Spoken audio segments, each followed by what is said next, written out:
it's and welcome back to my channel for another video. And today I will be sharing with you guys my journey to a diagnosis as well as my diagnosis. This video is a collab with Jess Inking here on YouTube. She will have a similar video to mine explaining her journey to her diagnosis at the same time as mine, so I will put it in the description box down below. Don't forget to check her videos out once you watch this one. And we are doing this collab for the National Awareness Month of Disability, which was March in the US. Unfortunately, we are a little late, so this video is only in April, but it's always good to bring some awareness to disabilities. If you're new to my channel, I am 18 and I live with 3 paralyzed limbs, and so I have only one arm functional, and I live with multiple chronic illnesses. So for my journey, we have to go back all the way to 2013 when I was 9 years old in April, because I had an encephalitis which had no cause, well, at least no found cause. It is believed that it might be multiple sclerosis, but I was too young to determine exactly if it was that or something else. But it was the start of everything, because I was never the same after that. So that happened. I will do a complete story time on this because it would take way too long to explain everything in detail. But it was the start, and then a year and a half later, in September of 2013 was the first day that I experienced chronic pain. It was in my right ankle, and I just woke up one morning and I went crawling to the breakfast table because I couldn't walk anymore.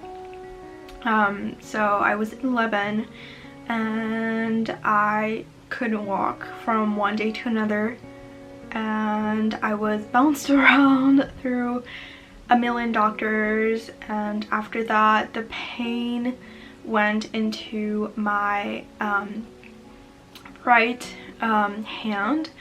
It's gonna be hard to show you, but it was right here where the bone is. Sorry, I have to use my nose, but I don't have my other hand.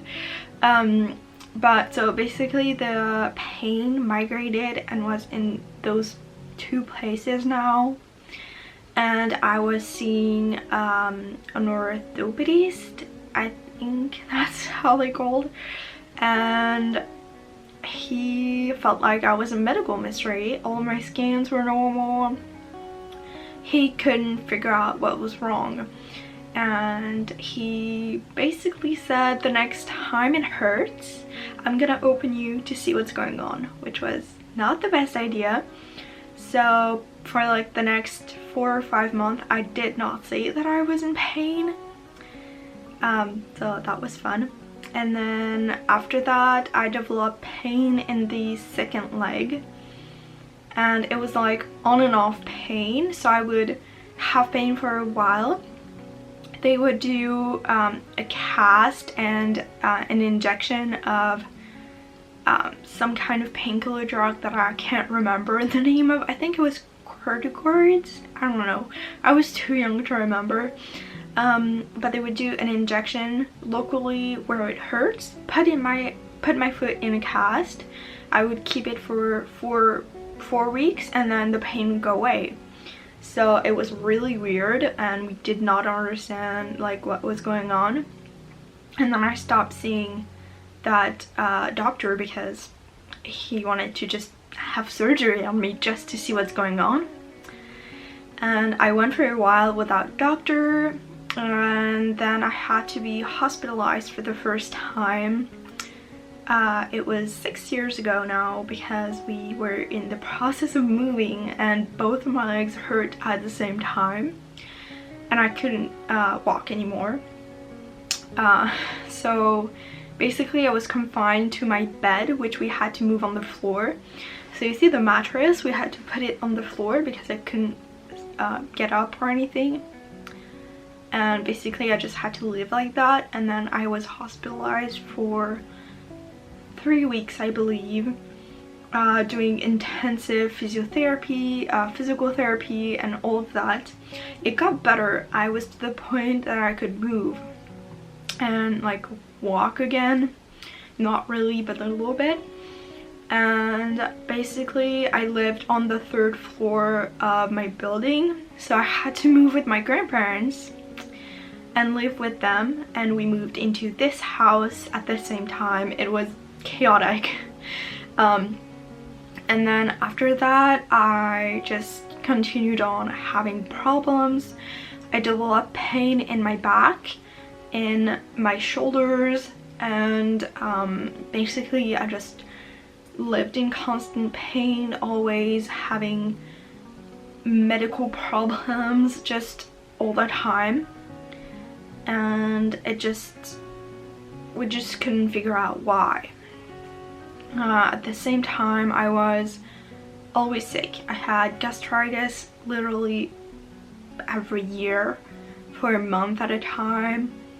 I was missing school. I had to be multiple times in a wheelchair because every time my feet would hurt I would have crutches. But I have a tendency to have tendinitis, the pain in your thumb from the tendons. So I wouldn't be able to keep myself on crutches more than a few days. So it automatically switched to the wheelchair, which was really hard. I then was hospitalized again in another hospital because I was seeing a new doctor in 2017 because once again of the pain, and that was the worst experience of my life. Basically at the end of the stay, after 2 weeks, I was doing better, which is normal because I had all the therapies I needed. I had hypnotherapy, I had a bunch of things. And basically the doctors that were seeing me there also didn't find anything. And they basically said that it was all in my head and that I just needed attention. And they said to my mom that she was getting me sick for attention, and after that we basically stopped seeing doctors. I still had my primary care doctor, so like my family doctor, that I'd continue seeing, but I would only go to him for like common cold and like normal things. And then in 2019 I went to see a neurologist for my migraines, and that doctor changed my life because first of all she assessed me and she said, what you have looks like FND, or functional neurological disorder. But I went there for migraines and we started to treat my migraines, and basically that was after I started high school. And I was having a lot of issues with high school. I probably will do a complete video on that because my school just wasn't accessible and just didn't do anything to be accessible every time I was in a wheelchair or anything.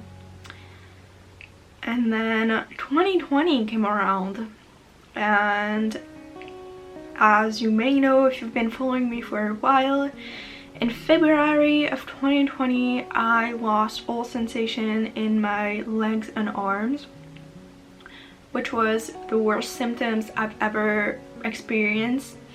and I was rushed to the ER, and there I was in the same hospital that my neurologist worked at, and she said, you definitely have FND, I'm gonna refer you to a specialist. And the next week the lockdown happened for COVID, where I live in my country, so nothing happened.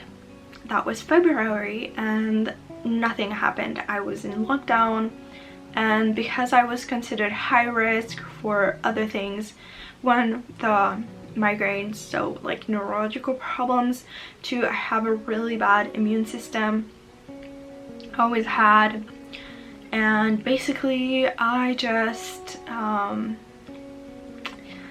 didn't have any therapies. I was refused in physical therapy because I was high risk and like literally everything. So I had to wait, and my appointment kept pushing back and back, and I was getting worse by the day. I could barely move my fingers, I couldn't write, I could barely stand. Basically, when I lost sensation, if you put shoes on me, I would fall to the ground, because I relied on my feet touching the floor to be able to walk, because I could still feel some of my skin and my skin under my feet. So I would rely on that to know that I'm actually stepping on something. So it was scary. Basically, I just did that for a month, and school was online, so it was fine. And then came July. The 11th of July 2020 was the day that I woke up paralyzed. I have a complete story time on all of that already on my channel. I will link it in the description box, but basically that day I woke up and my legs weren't working. And later in the day, my aunt came, and she is a kinesiotherapist, and she basically said like, well, I'm gonna try and help you.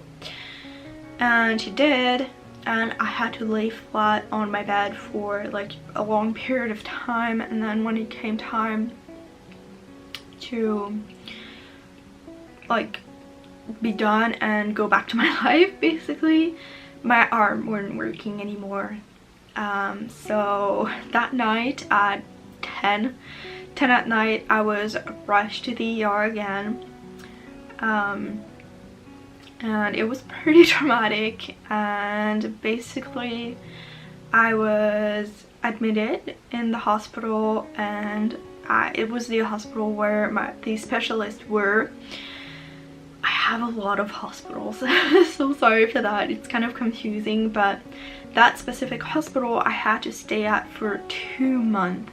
And during these 2 months, I was officially diagnosed with functional neurological disorder, which is FND, what I have, which cause functional paralysis. So my nerves don't send information to the rest of my body anymore.